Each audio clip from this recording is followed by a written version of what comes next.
has an element of financial risk and may be addictive. Please play responsibly and at your own risk.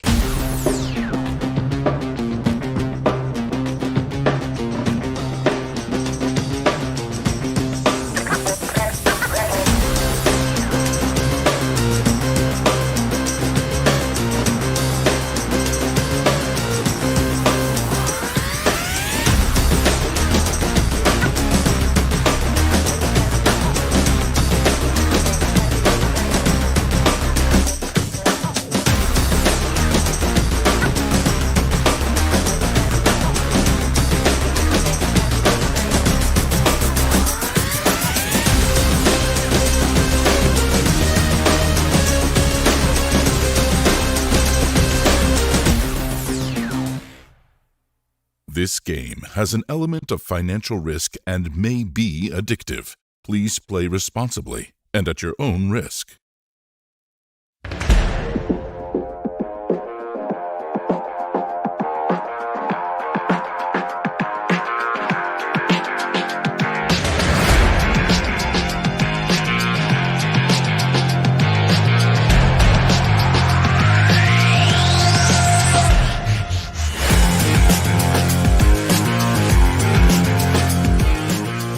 This game has an element of financial risk and may be addictive.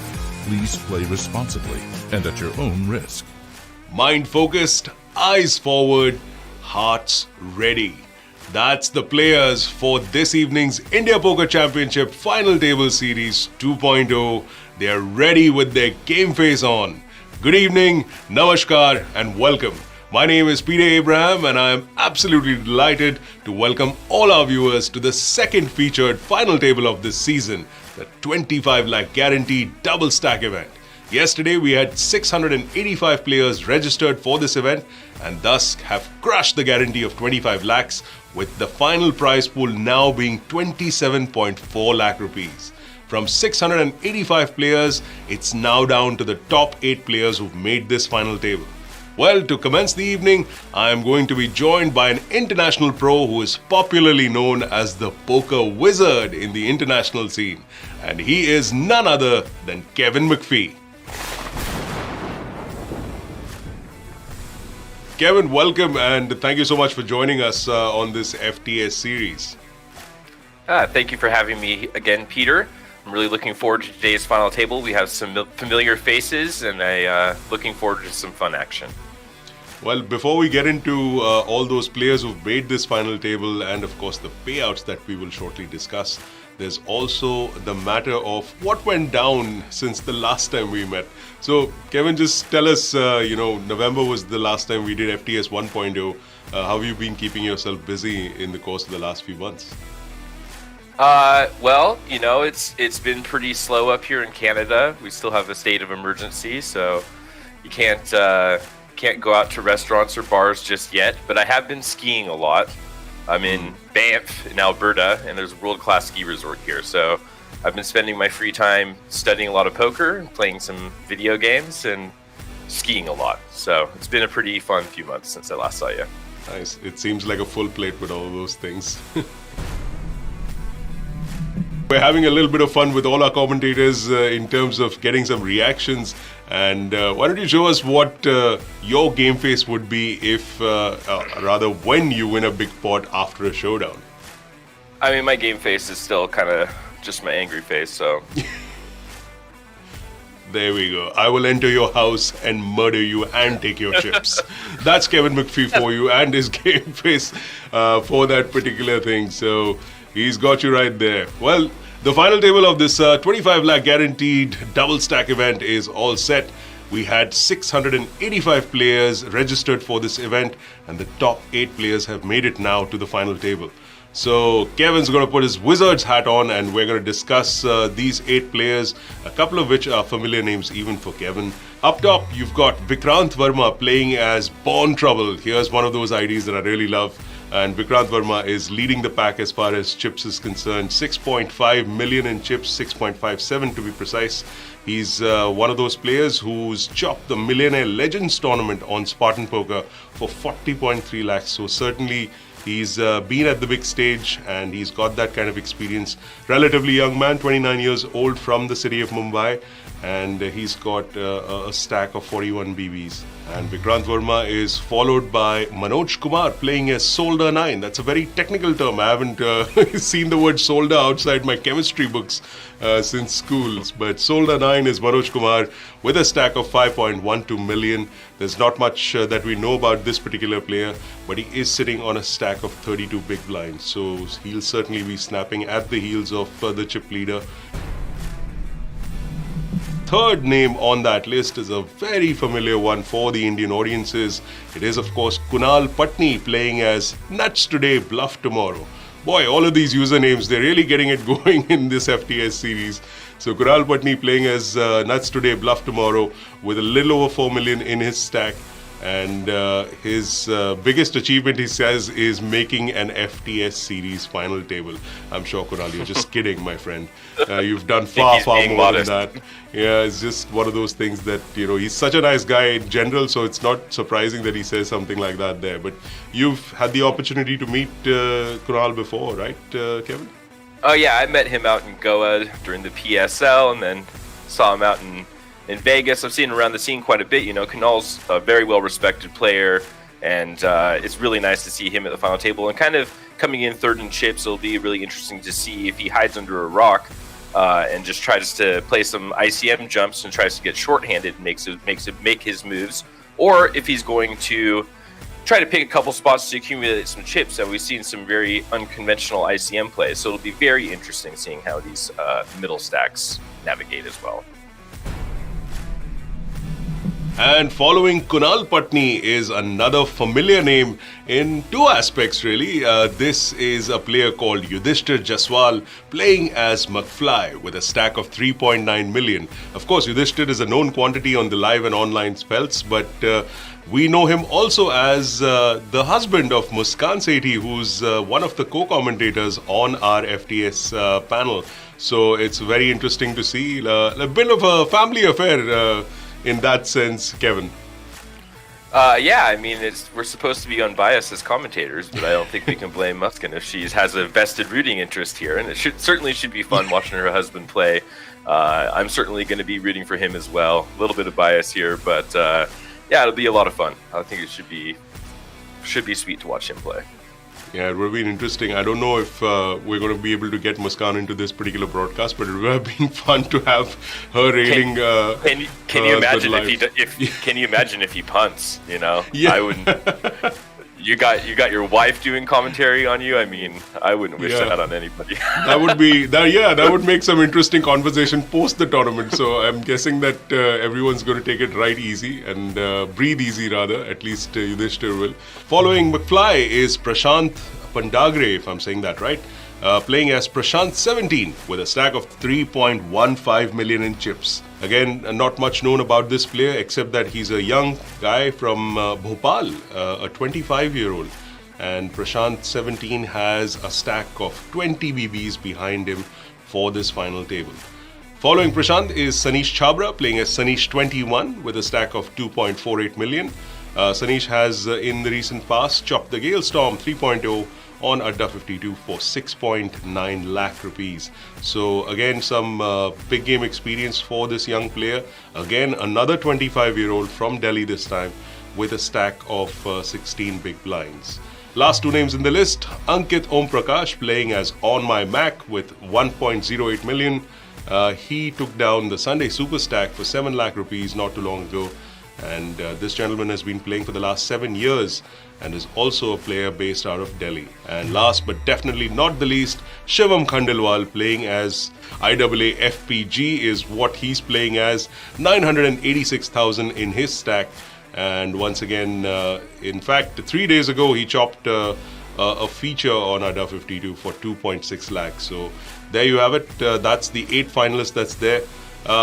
Kevin, right off the bat, 6 big blinds, 7 big blinds. These are like really short stacks for the two players down there on the counts. I'm guessing they're just going to be looking for a spot to get it in. Well, generally speaking, when I'm a middle stack, the approach that I have is try to avoid conflicts with stacks that can knock me out of the tournament. I mean, it's a huge disaster if you end up busting before one of these 7 or 6 big blind stacks. So really the name of the game is to not blunder. As it is in a lot of games, you just don't want to punt your stack and lose your position.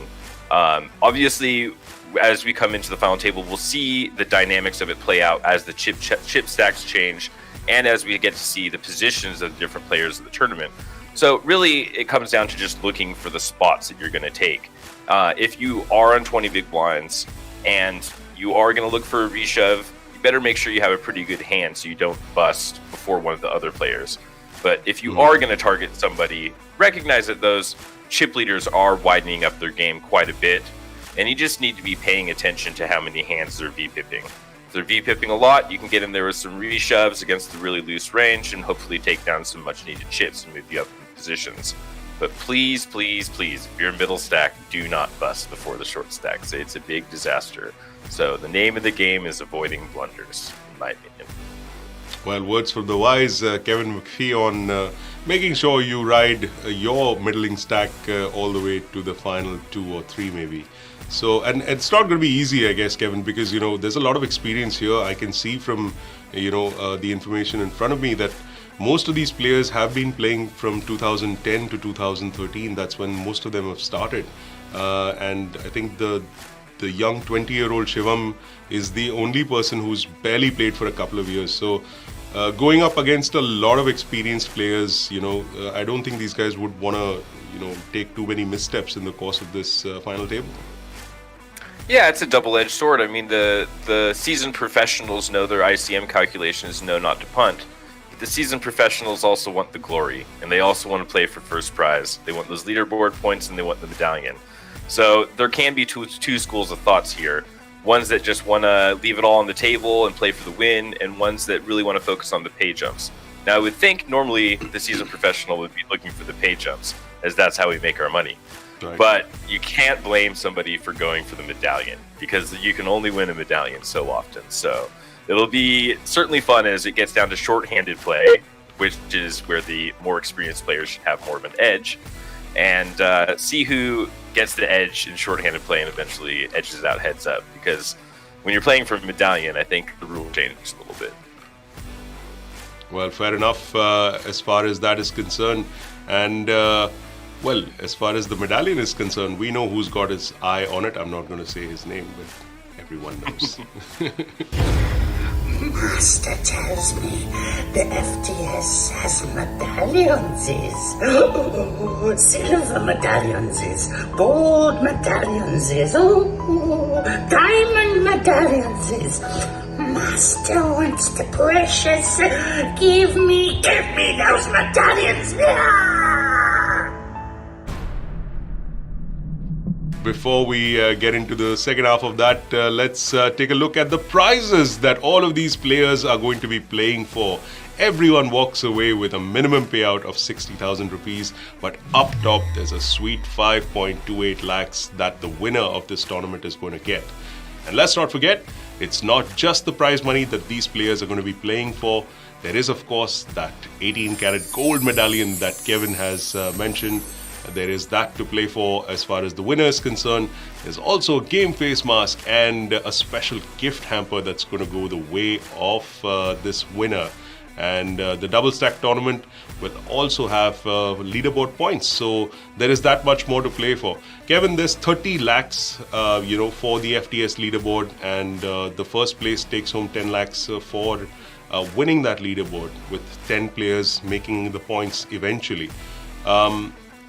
Like you said, it's a cross between, or it's a toss-up between, going for glory or, just being very, very ruthless and taking those decisions about where you want to be as far as the pay jump is concerned and where you're going to finish as far as the FTS points is concerned. Do players allow themselves, the liberty of looking at leaderboard points as closely as, let's say, the glory of the title or the pay jumps? I think that's kind of something you worry about as the results come in. If you get a final table and get a nice result, you're certainly going to start thinking about the leaderboard. I mean, 10,000 locks, 10 locks, sorry. 10 locks, that's a pretty nice prize for first place. And, you can't blame anybody for trying to go for it once they get a final table. Actually, the interesting thing about it is it actually changes a little bit of the dynamics of some of the final tables, because there's almost like a double layer of ICM. There's ICM for the actual prize pool of the tournament you're playing, then there's another ICM equation going on for the leaderboard points. So pretty interesting. And last time we saw Sushi do a deal three-handed where he had just enough chips to cover the other two people, and he secured the leaderboard points. So it'll be interesting to see not only how the double ICM factors into some decision making for the final tables, but also potentially how it could go into the deal making as well. So I think players need to be cognizant of it, because when you're playing for that kind of prize, you just need to be in the mix to try to win it. Once you get that first final table, you need to be in there for every other event afterwards. Make sure you maximize your chance for getting points, so you can hopefully take down that leaderboard. And how can we have a live stream here at the FTS without doing a contest? And so here's the contest question that we're going to ask you. Now the winners, yes, that's right. 3 winners will receive a ticket into a satellite to the FTS main event.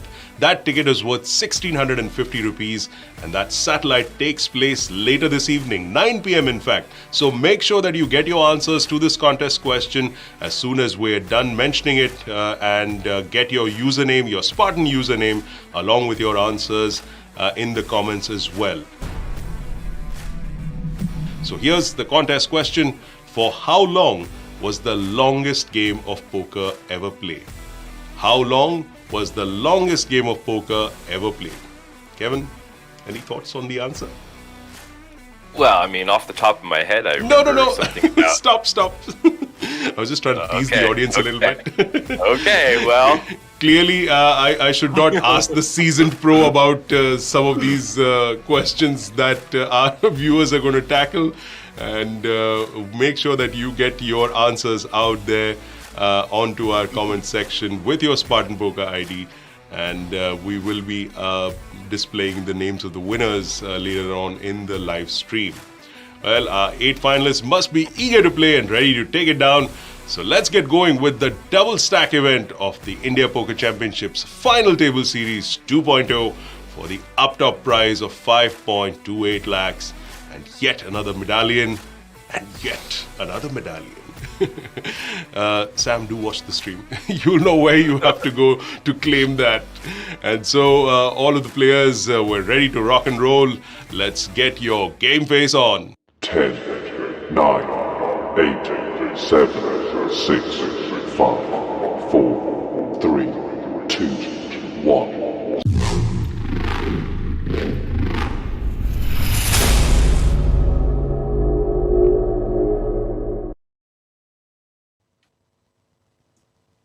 Well, the cards are going to be up in the air really shortly. Here at this final table of the double stack event. And alongside me, of course, Kevin McPhee, and I will be taking you through all of the action here. And we're also going to be joined by a few special guests. So make sure you stay tuned as we get this action at this final table going.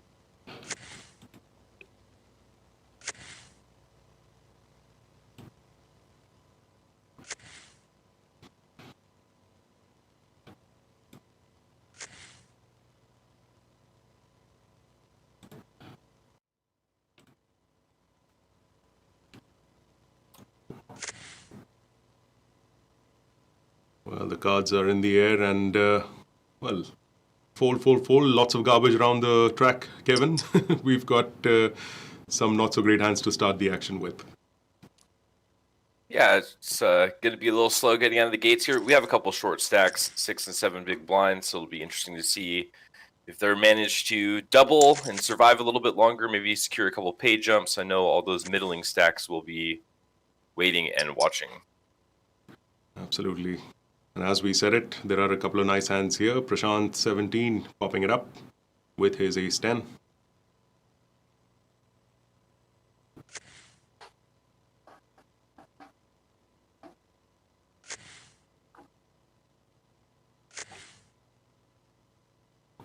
Born Troubles, our chip leader, that's Vikrant Kumar.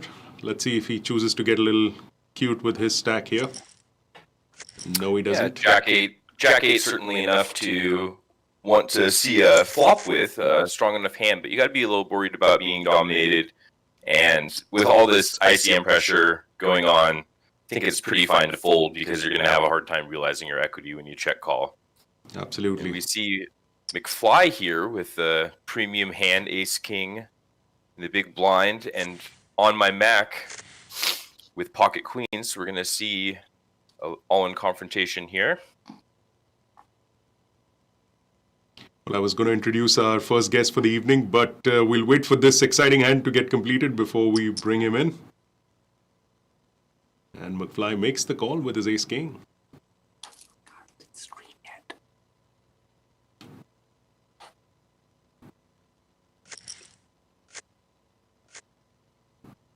And the clean run out for the queens, so we see one of the short stacks doubling here, and pretty nice stack now. So, well, for our viewers who are not aware, McFly is actually the husband of Muskan Sethi. We're going to try and get Muskan into the studio here to see if there's some fireworks that can happen. But in the meantime, though, our first guest for this evening is an actor, DJ, but more importantly for all of us this evening, he is a poker player as well. I'm delighted to welcome Siddhant Kapoor to this live stream. Siddhant, welcome, and thank you for joining us here. Hi, Peter. Guys, how's it going? It's really amazing to be here. It's my first time I'm actually doing commentary for like a poker tournament, which is so much fun. Like there's so much like getting into like the whole head maker, green screen, and everything. It's quite amazing to be here actually. And I've been seeing all you guys giving commentary. I'm like, chalo, jaakar commentary karte thoda Spartan ke liye. Fantastic. That's exactly what we're here to do. Have some fun, watch some poker. Yeah. And there's a pretty good hand on my Mac's side of things, ace-9. yeah, one of my personal favorite hands, ace-9 offsuit. And going to be a pretty easy defend here from on my Mac. Quite an interesting flop. Flops the second pair with the best kicker against the open-ender and 2 overs. It'd be pretty interesting seeing how a hand like middle pair proceeds throughout the rest of the hand. I would assume the Queen Jack can apply a fair amount of pressure here and get a fold. They go with a pretty large sizing on the flop, betting about 5 into 8. Yeah, that is quite significant. When the stack sizes are so shallow, I mean, if he calls here, he's going to have, 1 stack to pot size ratio. So, yeah, we do see him full middle pair, and that's kind of the issue with defending when you have a stack with about 5 big blinds there, or less than that, like 4 big blinds.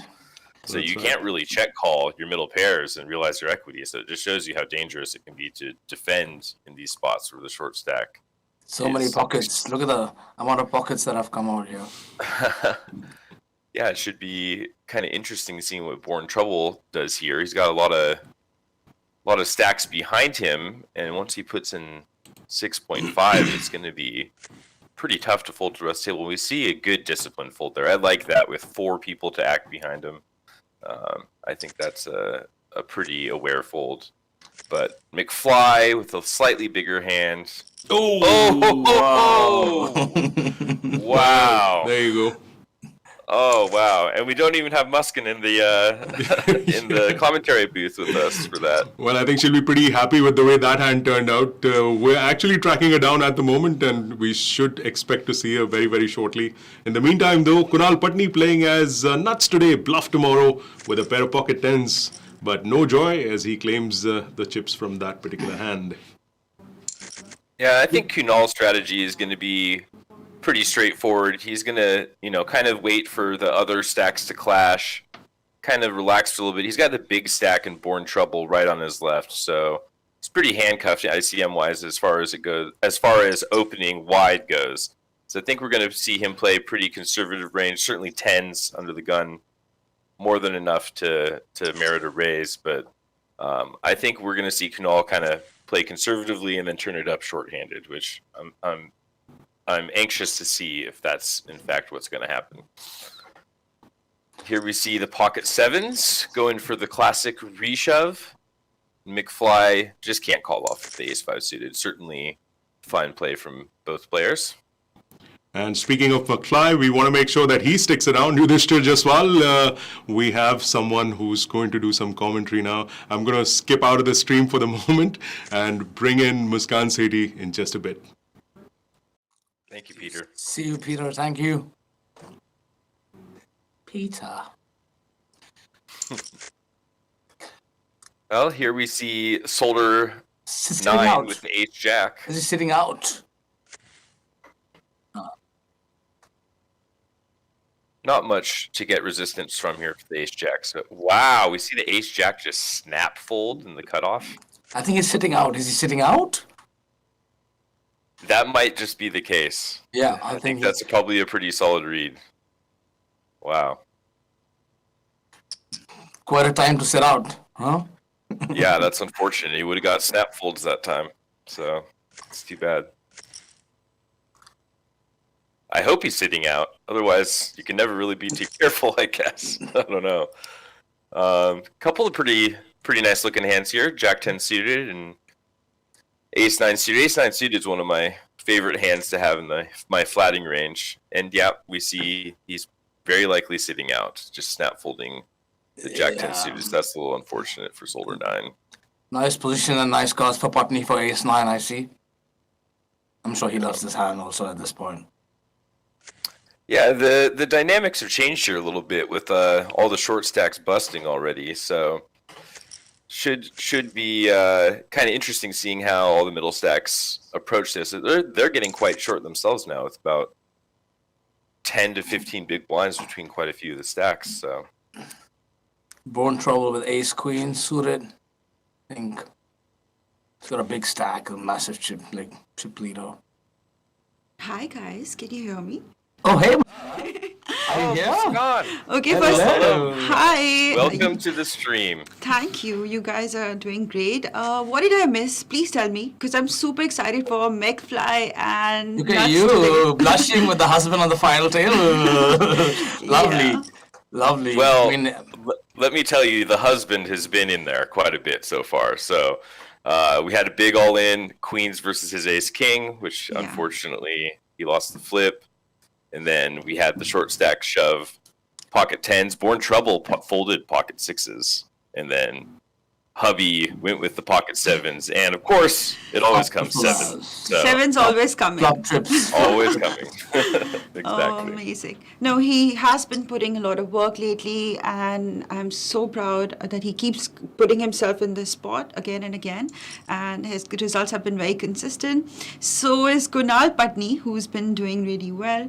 In fact, on my Mac also, right? Like I was watching the last two tables, he was hanging by a string. He kept getting those double ups just when needed, and see, today he's going to have a good payday. Also, Born Trouble is someone to watch out for.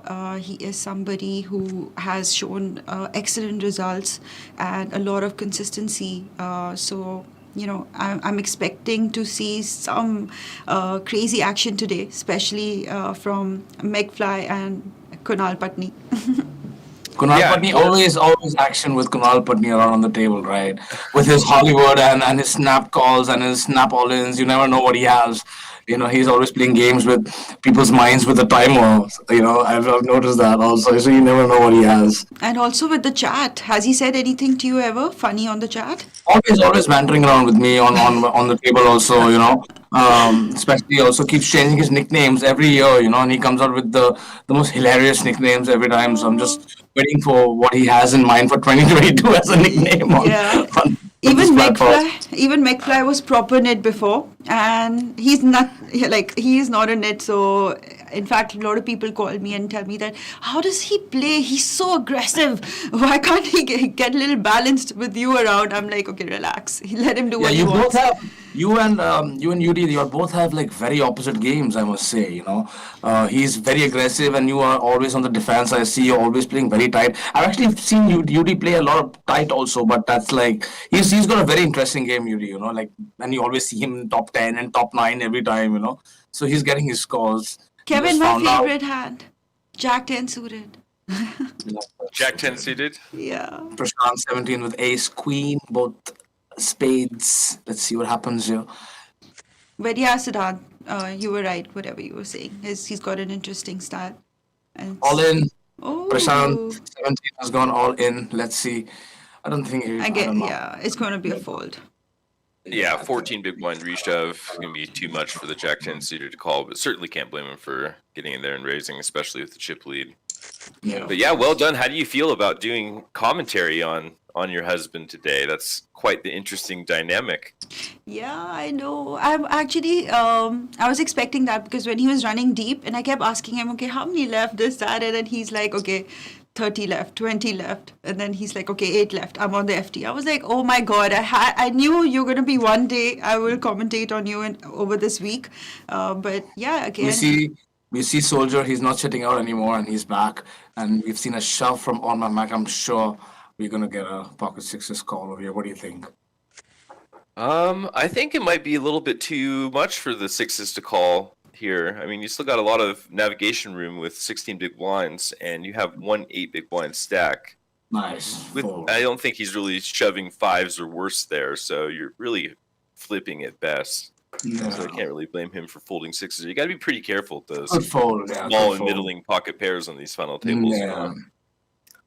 And you will be surprised to know so many of them satellite their way to these tournaments. Like yesterday, we had someone, Prague 27, who actually satellited from $600, and he had a huge payday yesterday. So it's so incredible how like their journey, and you have to see like what goes down when 3-4 left. So when I was wishing Kunal Patni good luck today, a lot of people are like, you gave me a bad beat, that's why you're there today. you're on the FT. So it's so much fun. I can't wait to ask Kunal, what did he do to who? Yeah. Yeah, but he's just one of those players, kind of like what you were mentioning before. He's consistently putting himself in the position where he can be lucky. He's going deep in things, and when you're consistently going deep, it's just a matter of time before you get a nice result. Well, looks like we're going to see an all-in confrontation here. Yeah. Fireworks. Fireworks for sure. And it's the same on my Mac that he got an ace-king against queens earlier. But yeah, pretty slam dunk shove here. Taking the socks and shoes off and throwing them in the pot too. Just a little ahead with the suited ace king, I see. There you go. Fireworks. Here we go. Whoa! Oh, Lord. That is so sick. Oh, God. Did that just happen? Can we repeat that? Oh my God. We need a replay. Oh my Lord. How do you react to that on live stream? Like, comment, what do you say to that? That's really bad luck. Oh, man, God. that is just brutal. Running out On my Mac. GG. On my Mac is very, very lucky there, I must say. GG. Hard Well luck, Yuri. played. Good game. Yes. Good game, Yuri. Wow, that was, I don't know, I'm just still in shock. It's my first time I'm doing commentary on that hand. Wow. Kevin, say something to me. Sorry. My condolences. That is just dirty. That is dirty. He was so close to winning the crown, and everyone was so excited. Oh, we're gonna who's gonna win the crown? And I was like, if Yuri wins it, I am gonna keep it and wear it around in the house. And he was so close. And today, also in the morning, I told him, if this medallion comes home, I'm keeping it in my gaming room. He's like, yeah, okay, just let me win first. So don't worry, I'm gonna be home soon, and I'll console him. But That was really well played. really bad. That was really bad. It's just Texas Hold'em poker, it happens. Yeah, I guess, as poker players, we are so numb to these situations, especially this one kind of tests you. But still, I hope he took it well. And, I'm sure he's going to be happy that, he's consistently making final tables. Look at this. But that one's going to sting, Yeah. That doesn't happen very often, especially at a big flagship final table. So hopefully we'll see him weather the storm and come back for another final table and accumulate even more leaderboard points as well, because he's with his 6th place finish, he's locked up some nice leaderboard points here.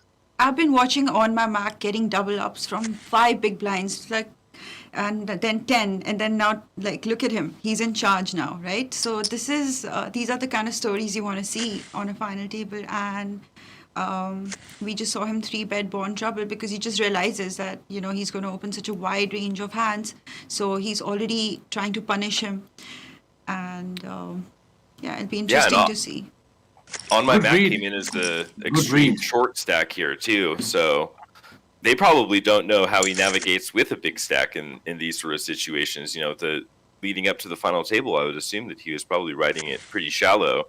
Yeah. Came in with only about 7 big blinds, so to run 7 big blinds up to 40 and become overwhelming chip leader 6-handed is pretty impressive. But that's again what I was saying. You just want to get deep in these tournaments, survive. I don't know how Put long. yourself in a position where you can get lucky. That's Yeah. really what you can do. The results, the runouts, you can't control. You can control your decisions, Wow. and then you kind of learn to live with the rest. Oh, What wow. a beautiful flop for Born Trouble. Wow. That's like a dream flop for that hand. Wow. Yeah, it's kind of interesting. We see, this was a raised pot, right? So we see the 10-4 suited defending here, whereas we saw some other hands choosing not to defend at the final table, kind of realizing that Okay. you can't really check call with such ICM pressures. But I think the ICM pressure is off them a little bit. We do have 1 6 big blind stack though, so they do need to sort of wait out that 6 big blind stack. So I think we're going to see some pretty conservative play for a bit. But you know, I'm So, never. Here we Never have not the, sorry for interrupting you, Kevin. We are going to show the last bust out right now. Let's have a look. It was McFly for 86,858 rupees. Very unlucky. And well played, McFly. Don't tell baby. We have pocket sevens racing over here, where Patni has just checked his 10 pair. Patni can be cheeky like this, you know. He can Yeah. always be very cheeky. He's a very cheeky player, Kunal Patni, which always is 80% to his advantage with his cheeky check raises and calls that he makes on like the best hands. You know, you can never read him. Yeah. Now the sevens picks up a flush draw here. I think there's probably a lot of merit in checking back here and just trying to realize your equity against ace highs and get your free hard draw. I don't see much point in betting here, but we do see a bet. Yeah. Born Trouble can play very aggressive. I've played quite a lot with him, and he goes berserk sometimes, you know, playing aggressive. I guess the worry here would be if the ace high has a higher heart than you want to make sure to charge them. But there's so much 10x and maybe not so much deuce x, but so much 10x in Kunal's Well range played. that- Well played, Kunal Patni. And Kunal doesn't let go and takes down a pretty nice pot. So we are seeing him pick his spots quite well. Certainly a well-respected pro. You guys would be surprised. I have these guys, graphs, Shark Scope, and everything open here. So Born Trouble and Sanish21 are players who've got the maximum volume. Like they've played tournaments which are like 1800 to 1200 tournaments, and all the other guys are like 300, 200, 600 tournaments, you know? So these are two guys who are so, they're regs, and they've been consistently making final tables. So their end game obviously will be strong, and we should watch out for these players. Yeah, I mean, I've played a lot with Sanish21, a lot with Born Trouble in different on different sides, and they're always there. They're playing the really low buy-ins, the high buy-ins, the satellites, and I'm seeing them everywhere. And even I wonder how much volume does Patni put inside also, you know, and could you just tell us that, Muskan, please? 286 tournaments on Spartan. That's also quite big. It's a big number. Sanish Chabra, he's from Delhi, 25 years old. That's very impressive. You know, all these young boys are able to put so much volume. Even Ash Grover, remember, like when he started off his career? Oh my God, that boy. Even Raghav Bansal, when he started off. There's so many of these players, like when they were just 18, 17, all they used to do is like multi-table, play like 25 tables. And last time when we had Nano Noko, he was like the most epic example of someone who can... Randy, I used to watch. He's one of the first players I used to watch on stream, you know, and they used to have like so many windows and. I'm like, Kevin, my God. Kevin, I think Patni changed his name, so that's why we don't have his full count. of the So you don't tournament. have his full tournament count because he does that thing where he changes his screen name every Yeah. year. Why do players do that though? I Is it mean, like if you can, why not? You know, Yeah. certainly it's an advantage if you can destroy people's database of information on you. And just for random players that maybe you remember playing with your old screen name and all of a sudden they're playing with your new screen name, you know, your friends might know who your new screen name is, but the random players won't. So I think it's probably a pretty big advantage. You know, I always played under I'm a Lucksack back in the day on PokerStars. Oh yeah, I remember. My best friend's name was also I'm a Lucksack, and we were just one letter apart. And you had so like it was a very hat. confusing for people. You had a hat Yeah, as your display picture, right? yeah, wizard hat. That's right. Yeah. That's I right. remember. But it was always so confusing for people. They never knew which one of us was which. We must have had the most investigated account in the history of PokerStars because of all the emails they must have got about us. Best was there was this guy, Crown Up Guy, and then there was Crown Up Gay. And even Crown Up Gay used to run so deep, and then, like, I'm sure he didn't realize that. You know, that was really funny. Some funny names out there, screen names. Yeah. So he was just I'm sure, like a friend of Fedor, I'm sure. Let's hope so. Let's hope so. Wow, Sanish getting in here with the 10-4 suited. And he's got a couple shoves through here. I mean, you can see the ICM pressure is really off the short stack, and he's able to jam in it. He got a 6 big blind shove through earlier, the Jack 10 off, and a little bit loose of a shove with the 10-4 suited there. But There you go, fireworks for sure now. yeah, we're going to see an all-in confrontation here.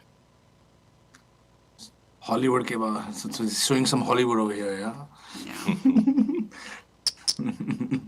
There you go. Oh, he didn't push. Ace King. Yeah, they do these sneaky things, you know. Yeah, Leave a not big going to go blind. all in and just like leave it a little bit behind. Oh, nice hand. Oh, tens, Sanish, nice hand. Guess that worked for him. Ace King isn't working out so great so far at this final table. Well, unless it's suited, I guess. Kevin, do you take Ace King or Queens? What was that? Ace King versus Queens, which hand would you take? Oh, I always prefer the pair. I like the made hand. It's hard to make pairs, you know? I always take the queens. Although queens must be one of my biggest losing hands of all time. Fine, then Honestly. I'll take Ace King. Okay. You take the ace king. You can even be suited. I'll let you be suited. Thanks. Sanish getting lucky with back-to-back hands and stealing some blinds here.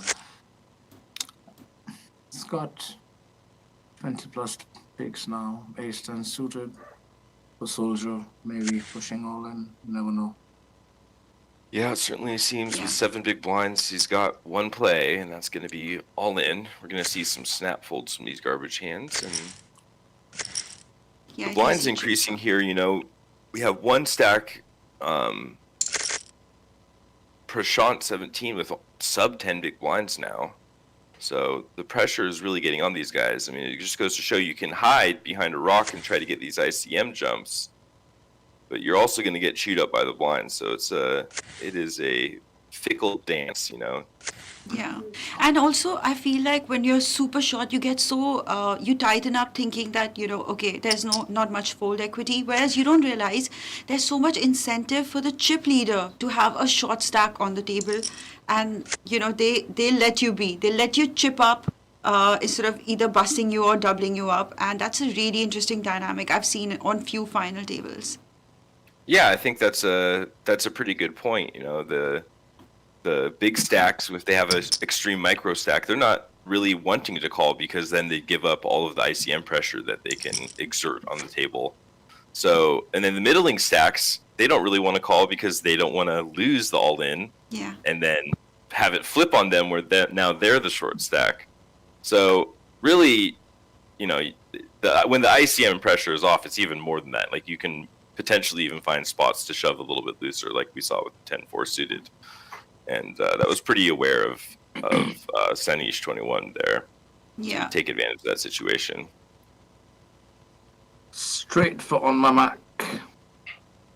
Yeah, dummy end of the straight, and we did see a check back there on the turn from Born Trouble, which I'm a pretty big fan of when you pick up equity at the backdoor flush draws. I do like checking those sort of hands back. You don't want to bet and fold and then have to destroy your equity. 100%. But we do see him go for it on the river. I mean, certainly when you get to the river with Queen 5 high, pretty reasonable bluffing candidate, and we're just never going to see a fold from the dummy end of the straight in that spot. Sanish is going to defend this. Come on, fight, Patni. Patni. Well, Kunal has a lot of people rooting for him right now. He always does have a lot of people rooting for him. You know, there's something about Kunal Patni that everyone's like, always like, Patni. I mean, he's a straight lad. He's a great poker player, and he's always helping out people, you know, for poker and giving them knowledge and 100%. He has I think, such a good aura, and when you're around him, like, you feel it. He's a great guy. he's a great guy. He's a really great guy. And he needs a jack right now. Sorry. He's a genuinely nice guy and a very good player. And honestly, I think he has quite a bit of swagger too. So when you have somebody who is talented and confident and also a nice person, how can you not root for him? I mean, he's a great guy. What do you think, Jack on the river? That's what. Nah, dead card. A lot of draws missed though, you know. A lot of draws. A lot of draws missed. All the Jack 9s and King Jacks and diamonds. Would you like Sanish to donk bet here? Oh. Yeah, I think I'd probably just go somewhere between third and half pot here.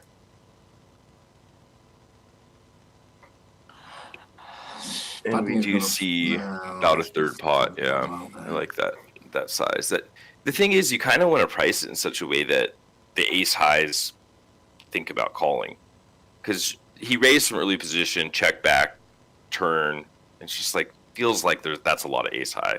So when you size your top pair here, you don't really want to go too big, because you want to get called by the hands that check back. I mean, his queen X are probably going to be double barreling, so you want to get called by a 10, you want to get called by some pocket pair or ace high, so you want to make it really small. We do see Kunal lay down the ace king there, which I think is a pretty disciplined fold. That's, I think a lot of people could find pretty good excuse to call there. Yeah.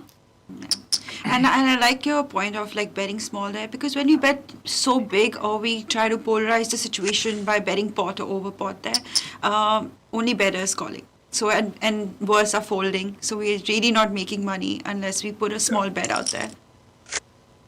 Wow. Called it. Wow. All right. Well, yeah, I think that's pretty standard hand. When he reshoves the ace jack there, I mean, getting a pretty good price at the king jack. You're a little bit worried about being dominated, of course, but with that price, I think that you can't really fault him too much for folding there. But yeah, back to what you were saying about that ace king hand. You know, in other stages of the tournaments, maybe you could play around with some overbets there on the river, because once he checks back the turn, he's pretty capped. You know, he doesn't really have a lot of top range hands. So your bluffs can overbet, and you can overbet some top pairs. But that's in a different stage of the tournament. You know, when you have the ICM pressures going on here, I don't really think there's going to be much overbetting strategies. There's going to be a lot of betting small because of the ICM pressures, you know. So at a different stage of the tournament, maybe you could overbet there and like play some mind games with your opponent, but that kind of stuff just doesn't work in the final table, in my opinion. Thank you. I have a question for Siddhant. I was talking to him earlier also. I was like, how does your dad react to you playing poker? And I thought it was such an interesting answer. Or maybe generally your family. I guess your mom is your big fan. She supports you. So why don't you tell us about that? Well, I mean, you know, it's very important to make them realize that it's a game of skill, like more game of skill, you know. But in the end, for these guys, if it is linked with cards, you know, they always think it's like 100% gambling, and you're not putting too much time here. But I mean, the world of poker is so beautiful that you gotta actually not give up and just keep convincing them that it's skill. And once they see the money in the house, I guess they will keep quiet, and that's happening slowly, you know. So it's a game. It's a beautiful game, and people need to realize it. Not only my father, but all over India. You know, the awareness is happening now, slowly but surely. See lots of games happening, lots of tournaments. We have Patni with queens. Ooh. Wow, the ace 10 with the snap call. Nice turns the flush draw. Wow. Well played, Soldier. Soldier. Yeah, Soldier. going with the raise call there on 13 big blinds, which I think is Yeah. kind of interesting. I think maybe more conventional would just be to shove it in there, not try to Exactly. induce action from, like, say, if Kunal has king queen suited or a small pair there, Yeah. he would fold to the shove and Fold or shove, yeah, that's what I do. Fold or shove there. I mean, betting Yeah. over there is just like maybe he's trying to steal the blinds or something like that, you know. Or maybe Yeah. open, like what he did, like open and then fold is like not right, because you're already risking so much of a portion of your stack. So you prefer just jamming pre, right? Even I would. do Yeah, that. yeah, that's exactly the point. You don't want to open and fold, and you just want to minimize their range as much as possible. You don't want to induce action at a final table. Maybe in another stage of the tournament, it's perfectly fine raise call because you want them to jam their ace five suited and their hands that you dominate, jack 10 suited, queen 10 suited, stuff like that. But you're not going to see that stuff as much at a final table. Yeah. Well, Soldier must be having some sort of read on Kunal Patni. That's why he's like, oh, I'm sure I dominate him here. So that's why he called off, but well played on his behalf. Manoj Kumar, his soldier, Mr. course. Manoj Kumar, he's finished 6th. Yeah. Well played. For 1,15,354 rupees. We don't know if he satellited or not, but that's great ROI for the tournament and a good start. Very nice. We've got 5 left now. Patni is always the chip leader somehow or the other on the final table. Most of the time, whenever he's there, it's crazy how he does it. I'm always he's just doing it all the time. I'm actually one of the biggest fans of Kunal Patni's game. Yeah. That's why I'm gonna be rooting him and just. What have you been up to, Siddhant, in Goa? Well, I'm now in Goa. I was playing the FTS also, and took some time to come here and do some commentary. And it's a lot of fun. I must say it's a lot of fun doing commentary over here with you guys. And, So, today we don't have Sam Razavi here, but he's a big Bollywood fan. And if you had to give him a scene to reenact, what would you do? Which scene? It's Sam's the same guy who speaks like the characters from Lord of the Rings, right? Yes. Like my Yeah. precious Like Gollum, right? ring. Yeah, It's pretty good. I've seen him and he's really good actually with the talking like these guys. And I would love. Probably next time me and him we can do like a jam commentary or something and not talk like us, just talk like characters from different films and cartoons and this and that. It'll be His fun. favorite movies are Kuch Kuch Hota Hai and Three Idiots. So. It's good films to have favorite movies. Yeah. Oh, Prashant is all in and he gets a call. There you go. Pocket Getting force. called But by Whoa. GG Prashant. There you go. Good game. Good game. Nuts today. It's just slamming it. 1,47,686 rupees and 5th position. That's Yeah. a very, great one. very nice results. And certainly can't blame Kunal for calling with the fours. There's only a 5 big blind shove. Yeah, he's just 25 years old from Bhopal. And he started the final table with just 20 bigs. So that's great. We had another young player on the table, right? Who's just 20 years old. I think it was the first knockout, if I'm not mistaken. Yeah. And Sanish is also. IAAPF or whatever. Oh yeah, Shivam Khandelwal, who's from Yeah, Kolkata. Yes, he's 20 years old. Oh, 8 versus Wow. Kings. Kunal with the kings here is Whoa. Yeah. Born Trouble is going to be in some trouble. Oh. Snap. There you go. Snap Good game. run out. Good game. Good game. Born Trouble. Born Trouble's making scores, a lot of scores. Yeah, Born Trouble. Right. It's a Vikrant, right? From Mumbai, if I'm not mistaken. Yeah, I read that he chopped the Millionaire Legends for Yes. 40 lock. That's a pretty big score. Yeah. Pretty nice. Yeah. The It's- Legends, I think it's 27,500 buy-in. And I think he's chopped it, yeah. Well, we have Kunal with all the chips here now, and on my Mac in second position. We saw on my Mac get a little out of line while you guys were chatting earlier, opening Jack 6 offsuit on the button. Look at that. Look Wow. at that. Kunal Who's this? running pure. I'm Flawless gonna hits. I'm gonna let Peter join you guys. I thank you so much, both of you. Let's catch Thank up. you, Muskan. Thank Yes, you for yes, joining yes. us. It was Thank a you, pleasure to have Muskan. you as always. Okay, good luck, Alright, boys. Good luck, let's Kunal Patni. Let's do this. Okay. Kepe. Kitne ka hai udo? Massive, pretty. massively. He did decide to just bet on the flop there with that trip deuces, and I kind of find that interesting. It's a pretty dry board, 7 deuce deuce rainbow, and you have the deuce. I wouldn't mind seeing a check there, just to hope your opponent picks up some more equity. You know. I would definitely check there to let my opponent just slowly suck him out a little bit, just get all more chips from him with like Hollywood like wasting some time, because you never know that the person doesn't know that you're betting your deuce. It's like one in like not. You never do that, you probably fall in that hand. So trapping is the right way for that hand, I think. Yeah, just allowing your opponent to pick up any amount of equity. You could turn a pair and be drawing dead. You could turn a draw and have very little equity against you, and be willing to put some chips in the pot. I kind of like checking there, but Kunal, he sticks and moves pretty well. He dances around the ring pretty well. So I'm sure he knows what he's doing, and he knows the history of these players. So I don't want to criticize him too much. I know he's an excellent player. Yeah. He does it right. Whatever he does it. Yeah. I'm just happy we get to watch the artistry at work today. Yeah. And also, you can learn so much, for just watching these streams. As a player, you can just learn so many things. Like when do you make the right folds? When do you make the right moves? And these professionals for a very long time, I've been just seeing their game. Raghav, you have Kunal. You've got all these other players. Like even McFly's game, I watched a lot. And I've actually like really watched lots of streams with these guys, and I've learned a lot, and I've picked up all these moves these guys keep doing, which I probably wouldn't have thought about doing, to be honest. Yeah, it's there's a lot of resources out there for anybody who's just a casual fan of poker to get better very, very quickly. There are world-class players streaming with hole cards exposed on Twitch. You get hole cards up final table broadcasts like this one.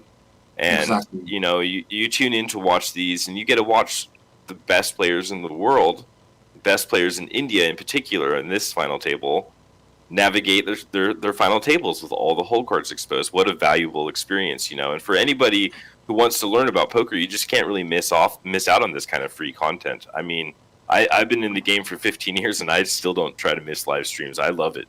Me too. I absolutely enjoy watching it. Even the big players, when these guys started streaming during COVID times, they were streaming so many of the online games on different, be it PokerStars, National, GG, Spartan, everywhere. You just watch them, and even an amateur can actually just learn so much and build his way up to being like a professional player, just watching streams and these guys, how they play, because online is completely different than to live poker, I think. The time you take, the snap calls, the positions you play, the kind of, slowly but bankroll management you do, and everything's like all linked up, and you can just learn so much from these guys just watching them. Yeah, and it's pretty interactive these days. And one of our pre-records, I was talking to Muskan about kind of how different poker is as far as a studying approach and academic approach to it these days, because you really have just like a wealth of resources. Before, when I first came up, you'd have to read a book, or watch like a training video, and it's a very passive way to learn. And now you have a Twitch streamer that you can go in, you can chat with the audience. You can even join their Discord forums and study with them that way. And all these groups emerging of people studying poker it's really turned from a passive way of studying to a much more active way. So you can really, if you're coming into poker now as a casual observer, you can turbocharge your game much, much quicker. And we're going to see an all-in confrontation here. Wow. Double up for Sanish. Yeah, Sanish with the ace-3, shoving blind versus blind, and King Jack suited just not going to fold there. It'd be a big mistake if he did. Well, looks like I've come back just in time. Hi, Peter. Welcome back, Peter. I thought there'll be a lot more fireworks there, but I think Muskan's left to go and have a word with hubby dearest after that early bust out. So It was quite a sick hand, I must say. When you have the same hand and just like a little 1% favorite, 2% favorite, just because you're suited and you hit it runner. It's a little it's like that. Just get there. It's heart attack. Yeah. Well, finally down to these three players, and I guess Kunal Patni is really riding that stack. He's the second chip lead right now, but it's been going well for him so far. Yeah, and he's, if he'd won that King Jack suited to the Ace 3, he would just have all the chips heads up against on my Mac. But certainly can't blame him for calling the King Jack suited. Pretty sexy hand, and the Ace 3 very much just praying to see the King High in that spot. Ace 3 off, you're not super happy when you get snap called, but when they flip over King High, you got to be feeling a little bit better about it. We see Sanish here turning middle pair and on my Mac with top pair. So check blind. I don't see the 8 folding here with such a strong kicker. And these blind on blind confrontations are very important in poker tournaments. A lot of chips change hands, small blind versus big blind. So these are spots, if you're looking for something to study up on in your game, these are spots that come up a lot of the time. So when you are studying and taking an academic approach to the game, you want to really be looking at the most common spots that come up. So rather than 100 big blind 3-bet pots and studying those, which don't come up very often, study some 20 big blind, small blind versus big blind limp pots, or and try to realize how to navigate those spots, because if you can master those, you're going to give yourself a huge advantage in poker tournaments. And you're going to be having the edge in those confrontations, and that's where all the chips change hands. Well, we see the queen take it down here. Pretty nice pot for him. 6 kind of killed the action. I guess you must have been pretty worried about his queen not having a good enough kicker there. I would have maybe liked to see a blocker bet, but certainly can't blame both of them for going check there. Well, now that we're down to the final 3 players, let's run our viewers quickly through the payouts that are there. Everyone was guaranteed a minimum payout of 60,000 rupees at this final table of the double stack event. 7th place would get 86,000. You've got 115,000 for 6th place finish. 5th place took 1,47,000. 4th place 1,87,000. And then now to these final 3 players who are guaranteed 2.38 lakhs. And the runner-up this evening is going to get 3.33 lakhs. And of course, the person who will take it all will also get a pretty huge 5.28 lakhs as their prize for winning this tournament. And let's not forget, there's also some other nice stuff that's coming the way of the winner, which is an 18-karat gold medallion, the game face mask, and a special gift hamper as well. And let's not forget, the FTS leaderboard also in play here, with all of these players getting points on that FTS leaderboard, with 30 lakhs in play. And the winner of that leaderboard taking home 10 lakhs. So that's going to be a pretty sweet thing to also additionally battle for all the participants of this FTS 2.0. I must say, these guys give massive gifts, huh? Like, you really want it, and you really play, work hard on your game and try to get these things. Everyone does it. And every tournament and every series, we have 50 more players coming in just to keep going on and win those, the medallion and get that little logo besides your name, and small things like that. And like Spartan, they always keep surprising you with different gifts, different tournaments. Like the double stack is one of a kind. Like, first time they've introduced this tournament, I think, on Spartan. Yeah, this has been an interesting addition to the schedule. And well, as we see Kunal Patni hitting a set with his queens. Wow, and Sanish 21 stepping out at the wrong time here, check raising with the King 6. I'm not so sure how much I like this move. I guess it's just a product of wrong timing. Yeah, it seems like everybody just has terrible timing against Kunal, right?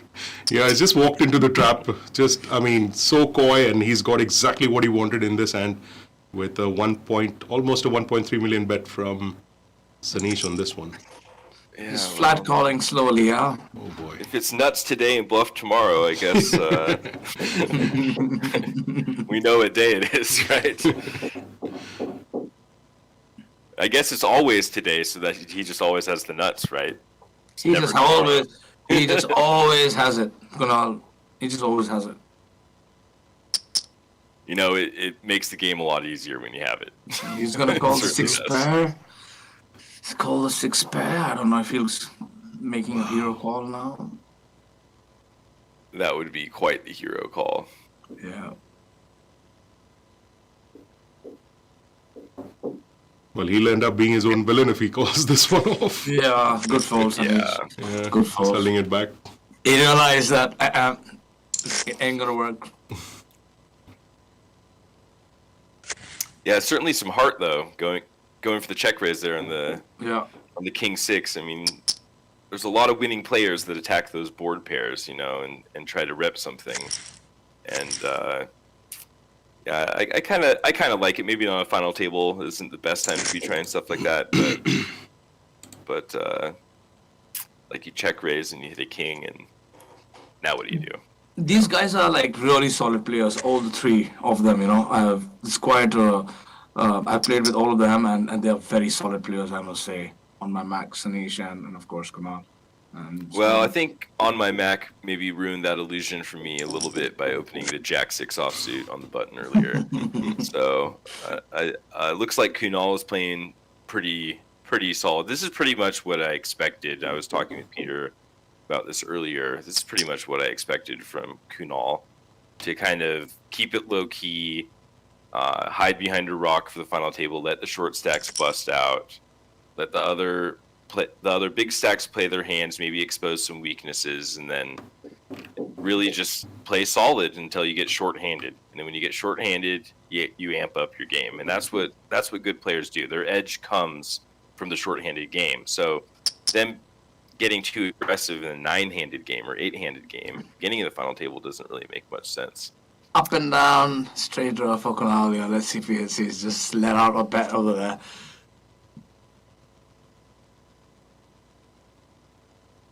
This is a big-looking pot here. Yeah, he missed.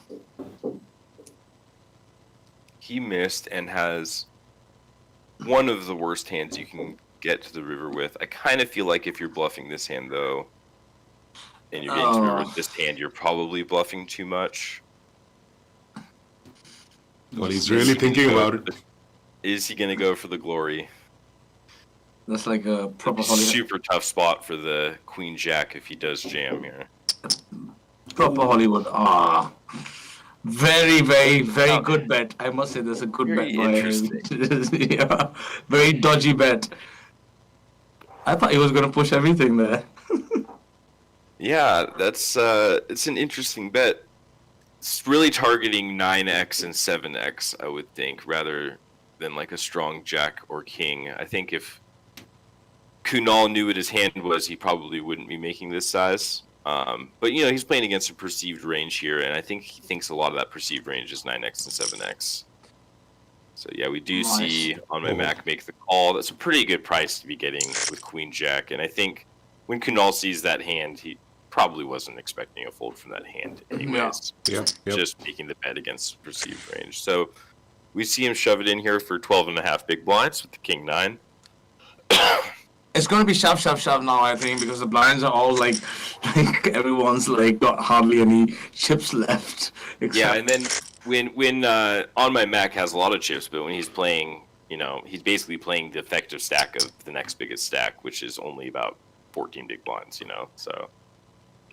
Well, I've got a contest question that I've got to put out there before we see some more action.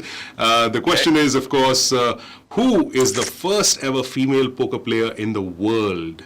That's right. Well, we just had International Women's Day yesterday, so it's quite appropriate that we ask this question. So who is the first ever female poker player in the world? Make sure you get your answers with your Spartan Poker ID into the comment section. And remember, the giveaway are 3 seats into the SATI to the 85 lakh guaranteed FTS big game, and those tickets are worth 1100 rupees. That'll take place later tonight at 10 p.m. That's satellite. So make sure you get a chance to score one of those 3 tickets by putting your answers in there. And as we get back to the action, Siddhant, आपको क्या लगता है? Do you think Kunal Patni is still very much the favorite? क्योंकि he's got the experience here for sure. नहीं, वो queen Jack वाला hand थोड़ा उन्होंने अलग सा खेल दिया. वो 10 जो ब्लफ मारे थे, I think he should have probably gone all in over there. But there you go. Wow, just like that. There you go. Just like that. I didn't even get a chance to get We that. started talking. Wow. To answer your question, Peter, I'd say he's probably not a favorite. Well, there you go, guys. We've finally come to the end of this particular tournament, and yes, we have On My Mac, who is the winner of this event. Man, I cannot believe I got that contest question in the nick of time, I guess. Just in the nick of time, bro. Just in the nick of time. So Ankit Om Prakash is the winner. Yeah, well played to all the players here.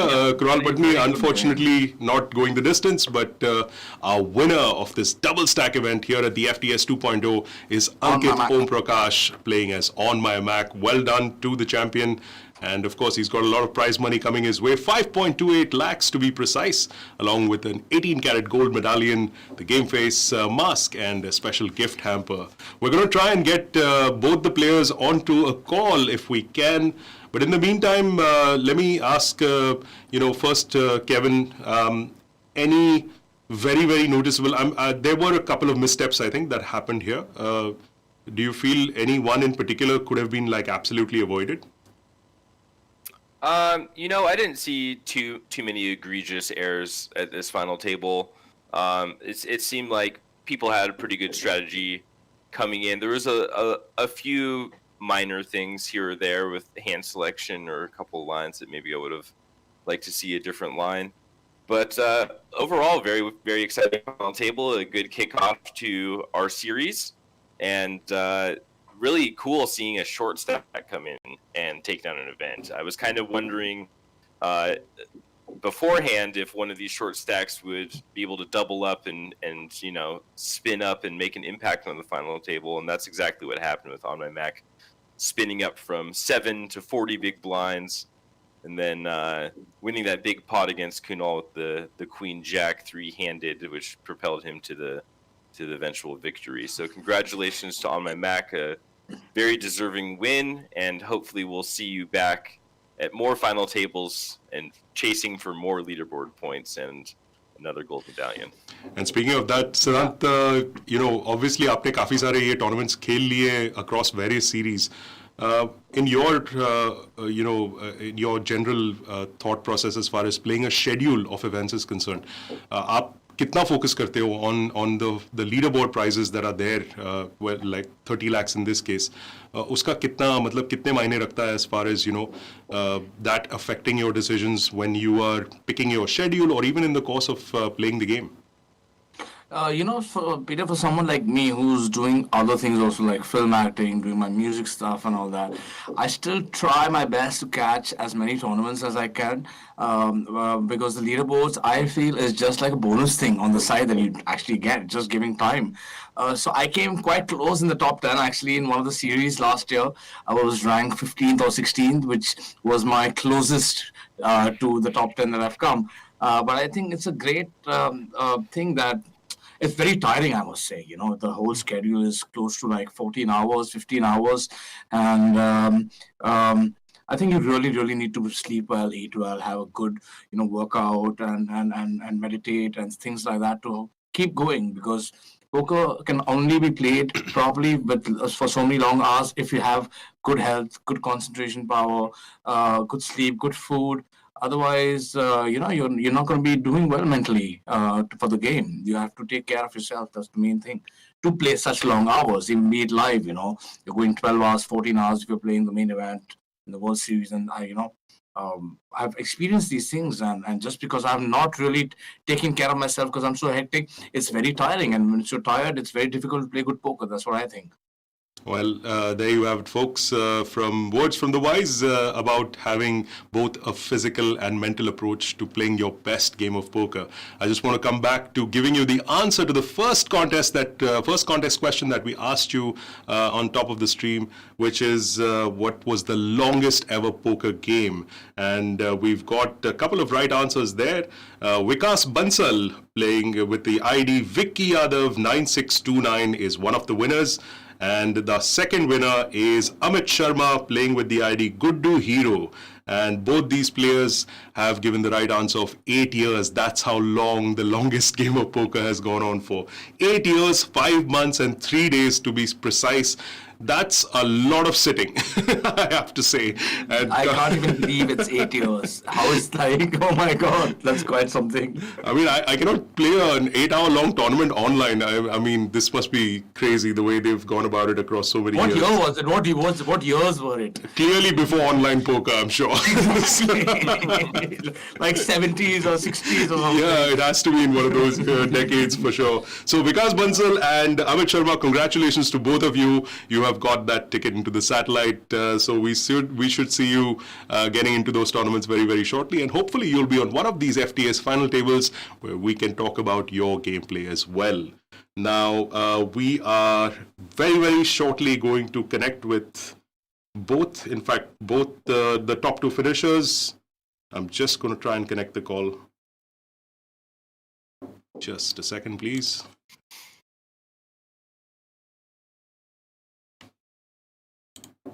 Right, and in the time I'm connecting to both our top two finishers, let's take a look at the payouts that are going to be shown on your screen right now for this FTS double stack event.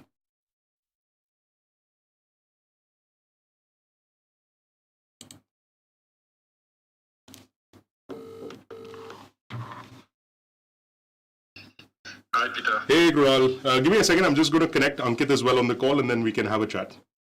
Yeah.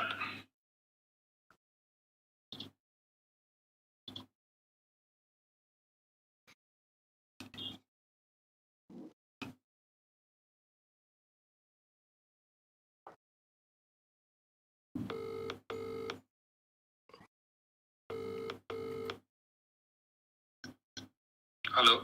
Hi, Ankit. This is Peter from Spartan Poker. Congratulations, man, on the win. We're going to have a call with you and Kunal. Are you ready to go?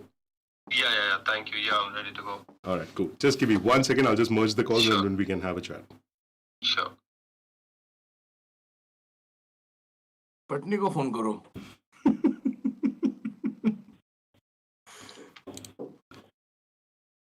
And as Siddhant Kapoor has said, Patni ko phone karo. Patni is on the line, Kunal and Kunal Patni, and of course our winner, Ankit Om Prakash. Welcome to the live stream, gentlemen. And Ankit, right up top, congratulations from all of us here in the commentary booth. Congratulations on that terrific win. Thank you so much. So, Thanks a lot, Peter. Thanks a lot. Kunal, I mean, by the time it came into the final stages of that final table, we were fully expecting that you'll go the distance, but I've been told not so shyly by some of the others, always the bridesmaid wala situation hai, but that's very unfair considering you've had quite a few top finishes and titles in your career. But did you feel that, there were any particular missteps that you made in the course of the FT? Oh, yeah. I think the hand where I lost all the chips to Ankit was obviously a big misstep. I mean, I guess I could have played the hand the same way on the flop in the turn for sure. River, I have to 100% jam there, and I don't know why. I just tried to go for a value bet bluff there instead of jamming. I have to always jam, and that's what I actually thought, and I tanked also. I mean, I have to jam, irrespective of whether Ankit is calling there or not. That value bet bluff just gives him such a great price to call with his good jack or a king for sure. He's never folding. I was actually trying to target a 7 or a 9 if he has that. That's what I was trying to fold, and maybe that's why I went for the value bet bluff instead of going for the jam. But yeah, I think other than that, I think played the final table pretty decently, and obviously just running good also. So very, very feeling extremely bad about missing the medallion. That's the biggest regret that I have. But Ankit played like a boss. I mean, he came to the final table with 6 big blinds, one of the shortest stacks, if not the shortest. And for him to have won from there, super GG to him. Well played, bro. Well, Kunal, I have to say that no one is getting any medallions except for a certain English gentleman. So even though Ankit has won that medallion, it's not really going his way. But Siddhant is keen to ask a question to Kunal. You were looking to ask a question to Kunal, Siddhant?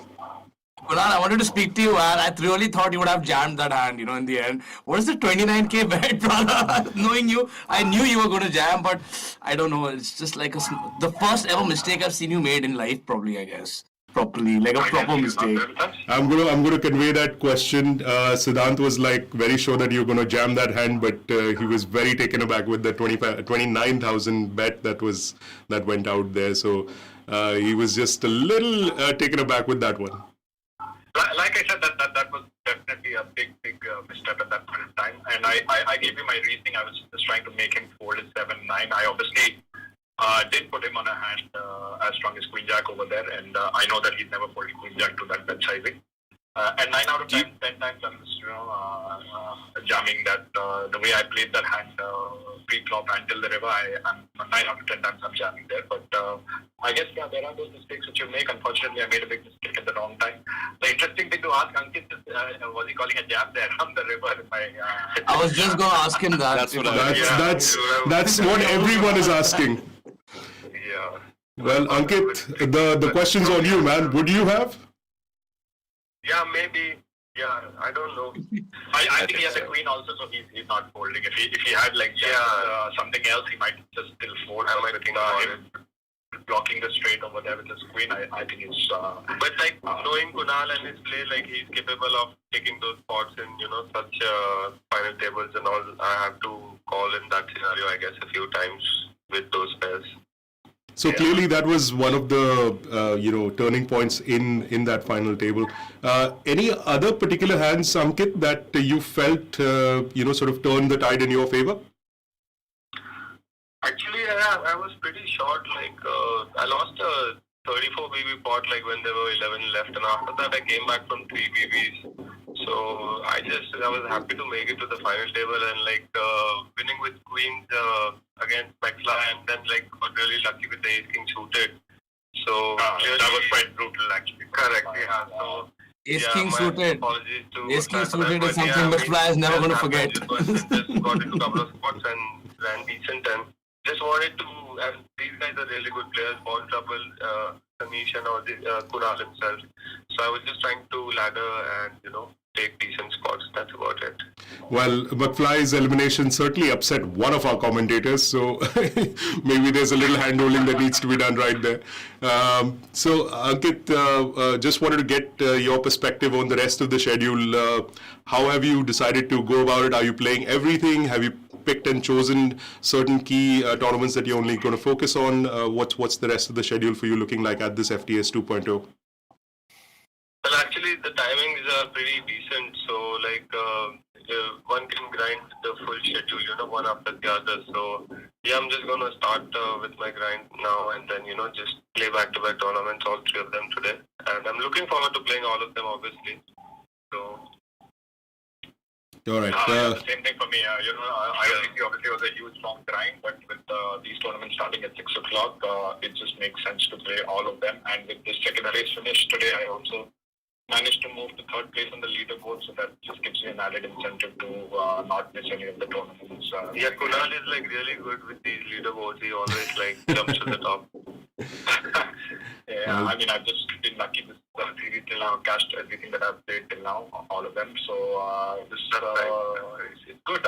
I mean, it's not a long grind, so starting from that's 7:30. That's and for 5 days it's pretty decent. So yes, I'm going to be playing the whole thing now. Well, it's going to be a packed schedule for all of these grinders, and the top 2 finishers here, Kural Patni in 2nd place at this double stack, and our winner, Ankit Om Prakash, playing as On My Mac, who's taken down the title and that top prize of 5.28 lakhs. Gentlemen, thank you so much for joining us on this call. Congratulations once again on your finishes and title, and we hope to see more of you again over the course of the next 5 or 6 days of this FTS schedule. Thank you once again, and good luck for the remaining of the series. Yeah, thank you so much, Peter. I really want that medallion, so I'm hoping that I do end up winning it in one of these ones. Otherwise, you told me it's going to that English gentleman by the name of Sam Razavi, is it? I believe so. I believe calls are coming from England as we speak. So I'll have to butter up Sam now to tell me that medallion. Sounds good, guys. Thank you so much once again. Congratulations. Enjoy the rest of your evening. Thanks a lot. Thanks a lot. Thanks a lot. Bye-bye. Well, that's Kunal Patni and Ankit Omprakash, who had just joined us on the call right after this final table of the double stack has ended. Ankit Omprakash taking it down. Gentlemen, final thoughts before we leave. I think it was a pretty interesting final table. We had a mix of some very, very interesting hands and some even more interesting plays. I think, Kevin, a couple of them definitely took you by surprise. Yeah, well, I mean, I think the surprising thing was just the short stack coming in and taking the whole thing down. I mean, that just goes to show any short stack that comes in these final tables has a chance, you know. So don't give up. And then also, I think really one of the highlights of the final table was the Ace King losing to the Ace King suited, and that, I mean, that happens to all of us, and it can even happen on final tables. You might think it only happens to you, but this is just a part of the game. These things happen, and hopefully we'll see him dust off and come back even more focused and put up some more results. But yeah, really the big takeaway is just the short stack coming in and fighting and being able to pick good spots and accumulate some chips and take it down. So very well played by him. I hope to see on my Mac a couple more final tables. Well, given that they're going to be grinding both of them, in fact, Ankit and Kunal, I'm sure we'll be seeing more of them as we go along. Siddhant, as we leave, aapke final thoughts on what we've seen so far. It was a fairly quick table, as it has been across the series. But any sort of highlights in your mind, given that this is the first time you've joined us on the live stream? Yeah, I mean, it was quite an interesting table because it's like a T20 game, you know, this poker thing, you know, the underdog just suddenly plays well and just holds on to his nerves and just comes on top and just goes and wins it.